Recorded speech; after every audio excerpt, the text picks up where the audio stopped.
hay un dilema en la arquitectura. Cuando se enfrenta la arquitectura con la ingeniería, hay un dilema previo que el arquitecto debe plantearse. Si tiene conocimientos, se los puede plantear; si no los tiene, pues no se los planteará. Y es la posibilidad de que la estructura esté externa, interna o intermedia. Que esté interna y externa dependerá de la expresividad que el arquitecto desee para su obra. Pero no es solo una expresividad de lo que es netamente visible porque esté oculto, interno, sino que esa expresividad es a la vez de muchas maneras. Se puede hacer que la estructura sea, como digo, visible, invisible, a través de lo exterior o lo interior, pero también de si es verdadero o aparente. Yo puedo crear una estructura que esté externa, pero que sea aparente y no tenga un valor estructural. ¿Por qué? Porque me interese darle una expresividad más rígida, más dinámica o más una cosa. Igualmente, lo conceptual y lo sensorial pueden ser aspectos de lo visible e invisible. Es decir, toda esta gama de dilemas que se plantean sobre si son reales o virtuales está en la mano de los arquitectos plantearla como configuraciones de fondo de sus diseños. Y dependerá de los ingenieros con los que trabaje para que aquello se pueda formalizar desde el principio, cuando él tiene la primera idea, o a partir ya de la primera idea del arquitecto, que el ingeniero le pueda hacer cambiar o adaptar o combinar. Les podría también, antes de hablar de más esto, voy a referirme a un aspecto muy importante de la colaboración. A partir de esta tabla, y lo van a entender bien, la colaboración y el concierto entre el arquitecto y el ingeniero estructural de un gran edificio, y puede ser, y es muy criticable por la gente. No se sabe muy bien los papeles que cada uno debe jugar, y hay una enorme polémica sobre cómo y quién es el que hace la obra, si el arquitecto, el ingeniero, y estamos todos allí peleados. Para mí, he utilizado la palabra concierto porque para mí un gran edificio, un gran volumen constructivo, es como una partitura musical gigantesca que debe ser, digamos, interpretada. En esa interpretación, el arquitecto es el director de la orquesta, eso no cabe duda. No necesita saber tocar todos los instrumentos, necesita solo conocer los registros principales de cada uno de los instrumentos. ¿Para qué? Pues para conocer las posibilidades del aire acondicionado, las posibilidades de las estructuras, las posibilidades de las fachadas, las posibilidades demóticas de los subsistemas, etcétera, etcétera. No necesita saberlos en perfección, pero tiene que tener una idea clara de cómo se combinan. Es posible que en alguna de esas interpretaciones musicales sea un concierto y haya un solista. El solista puede ser, en un caso, como hemos visto algunas veces, el ingeniero estructural, que sale al exterior con su estructura y forma parte del diseño arquitectónico. En ese caso, la dualidad director de orquesta solista requiere la pérdida de los egos de las dos personas, porque la obra, si uno de los dos se planta y domina sobre el otro, pues la obra pierde su entidad. Por lo tanto, el arquitecto en esos casos tiene que ceder parte del protagonismo y adaptarse a las condiciones del solista. No es lo mismo un solista que otro solista. Pero en los restos de las obras, o lo mismo podría ser, como hemos dicho, el caso Pompidou. En el caso del Centro Pompidou, el arquitecto, o los arquitectos en ese caso, Rogers y Piano, deciden sacar las instalaciones afuera y hacerlas visibles. Entonces tiene que contar con el instalador, porque no sabe qué diámetro de los tubos, cómo poner los tubos, etc. Ahí, en ese caso, el concierto es entre las instalaciones y el arquitecto. Pero también podría ser entre la fachada. Las fachadas cada vez son elementos arquitectónicos y estructurales más complejos, porque cada vez son más sutiles, más precisas, más amplias sus capacidades, y por lo tanto el solista de fachadas cada vez va teniendo más importancia en el edificio. Bien, pero también se da dentro de esto lo que podemos llamar la actitud emotiva, tanto del arquitecto como del ingeniero, en la utilización de los edificios.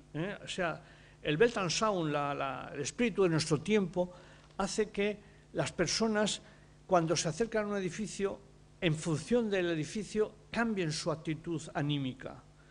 ¿Por qué?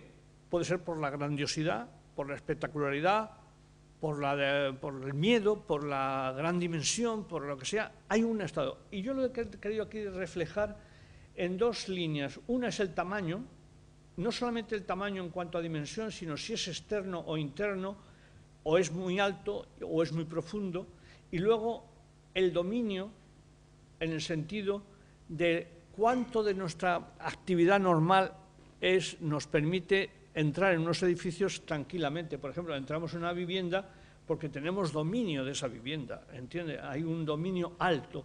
También en una sala de espectáculos, bien, pero a medida que nos vamos hacia las terrazas, si nos metemos en una terraza externa y a gran altura, perdemos el dominio de esa circunstancia. Y lo mismo nos da si nos metemos en unos grandes sótanos, en el que vamos perdiendo la confianza de nuestras fuerzas, y también el arquitecto va perdiendo la confianza en cómo hace las grandes torres y cómo hace. De manera que cuando llegamos a los grandes puentes o los grandes edificios de altura, ya no es posible el trabajo aislado de uno solo, ni del arquitecto ni del ingeniero. Y lo mismo pasa con los grandísimos edificios que se hacen cada vez más en el interior de la Tierra, ¿no?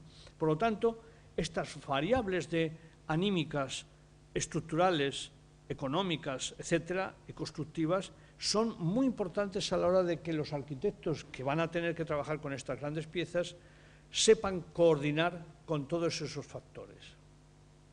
Y finalmente, como aspecto teórico de esta charla, les hablaría de lo que para mí es lo más fundamental de la percepción de la ingeniería en el concepto con los edificios arquitectónicos. Y es lo que yo llamo el concepto de tensibilidad.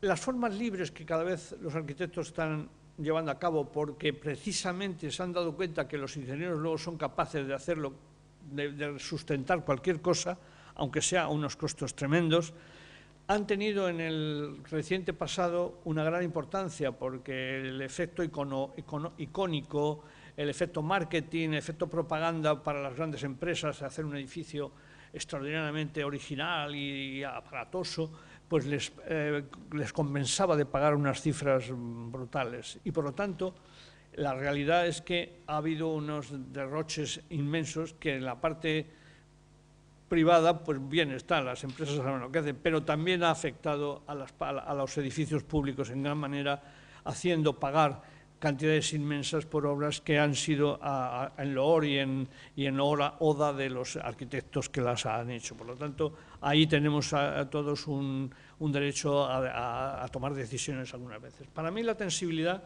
lo leo, es la capacidad intrínseca que tiene una estructura o una tipología estructural para canalizar los esfuerzos provocados en la misma por el conjunto de acciones hacia sus puntos de apoyo. Acciones son la actividad que hace el medio sobre el edificio. Pueden ser telúricas, como pueden ser la nieve, el viento, los terremotos, pueden ser gravitatorias, como son el peso de los elementos, pueden ser también de duración, de durabilidad, el paso del tiempo, el desgaste, etc. Hay una gran cantidad de acciones y deben ser incorporadas. Y cuanto más grande es el edificio, más acciones aparecen que antes no aparecían. En una torre de 20 metros no hay apenas problemas vibratorios ni aeroelásticos, pero en una torre de 500 metros los procesos de interacción con el viento, los procesos aeroelásticos son ya de tipo aeronáutico, ya no son exactamente solo aspectos resistentes, son aspectos muy complejos, mucho más de lo que parece. Y entonces esa capacidad que puede tener la estructura de adaptarse a la forma del edificio y canalizar las acciones aprovechando al máximo la configuración formal en la que ha de insertarse y la disposición de los elementos que la integran para lograr comportamientos energéticos deformativos próximos a los canónicos.